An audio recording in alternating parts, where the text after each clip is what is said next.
A new book is examining the life of Theodore Roosevelt through a unique lens. Roosevelt was born in Manhattan. He was an assemblyman, the city's police commissioner, New York's governor, and the nation's 26th president. The book, The Loves of Theodore Roosevelt, focuses on the important women in his life. And joining me is author Edward O'Keefe. Ed, congratulations. Well, thank you so much. Good to be with you, Mary. And I'm sure you know how thrilled I am to speak about a subject I spent so many years researching. Let's talk about Theodore. We've always known him as the man in the arena, but your book spotlights something else. He was a feminist.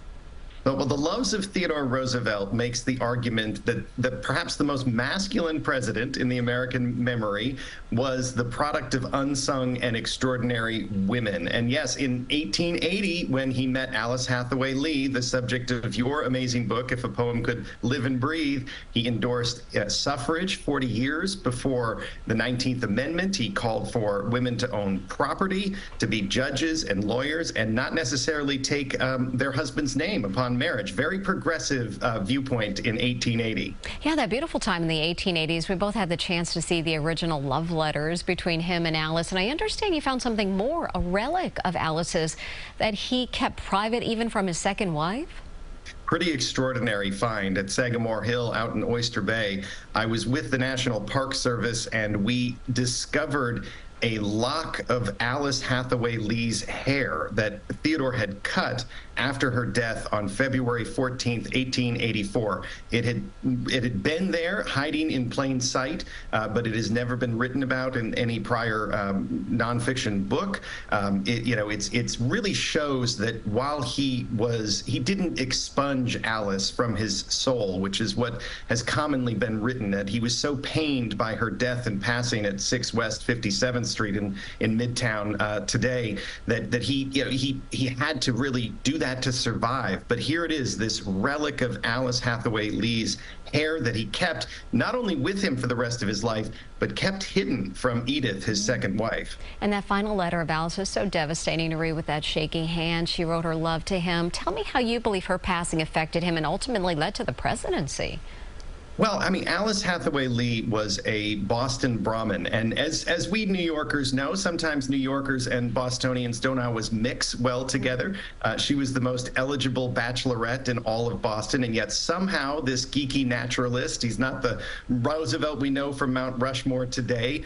He's a taxidermist, he's a little odd, but somehow he wins Alice, and she is sunshine. She's the vibrant presence in his life. Her personality is effusive and effervescent, and when she is gone, Theodore quits his job in the New York State Assembly. He doesn't stand for re-election again. You know, interestingly, the only job he never really won was mayor of New York. He tried to run in 1886 and failed to run in 1894. But when Alice died, he thought his life was over. He put an X in his diary and said, "The light has gone out of my life," left New York and lived for the better part of 2 years in the Badlands of North Dakota as a rancher and a cowboy. Love brought him out to nature in Dakota, and love brought him back. His second wife, Edith, was the reason that he returned and restored his life, although he didn't hold elected office for 15 years after Alice's death, which is pretty extraordinary when you think Theodore Roosevelt only lived to age 60. Yeah, and that time in the Badlands, so impactful. Now you're not only authoring this incredible book,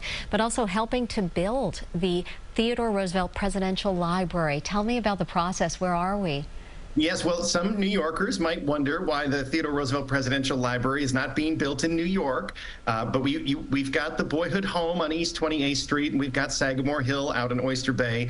The Theodore Roosevelt Presidential Library will be out in Medora, North Dakota, which is the Badlands. That is where TR went, and what I write about in The Loves of Theodore Roosevelt, those devastating events of February 14th, 1884, and the aftermath of his life out there. You know, TR, as much as he loved the city, as much as he was a New Yorker, he loved nature. He loved being out in the fresh air. He liked to, really, I think nature was his classroom and healer, and that is the location of Theodore Roosevelt National Park. And I think it's a perfect bookend for this person who kicked open the door to the American century. He had a northern father, a southern mother. He's from the East, but his political identity is in the West. Theodore Roosevelt really encompasses the best of all of America in that way. And when you're in the East, when you're in New York, you do feel the presence of Theodore Roosevelt's ghost. When you're in the West, when you're in the Badlands, you feel the presence of Theodore Roosevelt's spirit. Edward O'Keefe, it is such a thrill to talk to you. A big congratulations, author of The Loves of Theodore Roosevelt, the women who created a president. Ed, thank you so much. It's great to be with you, Mary.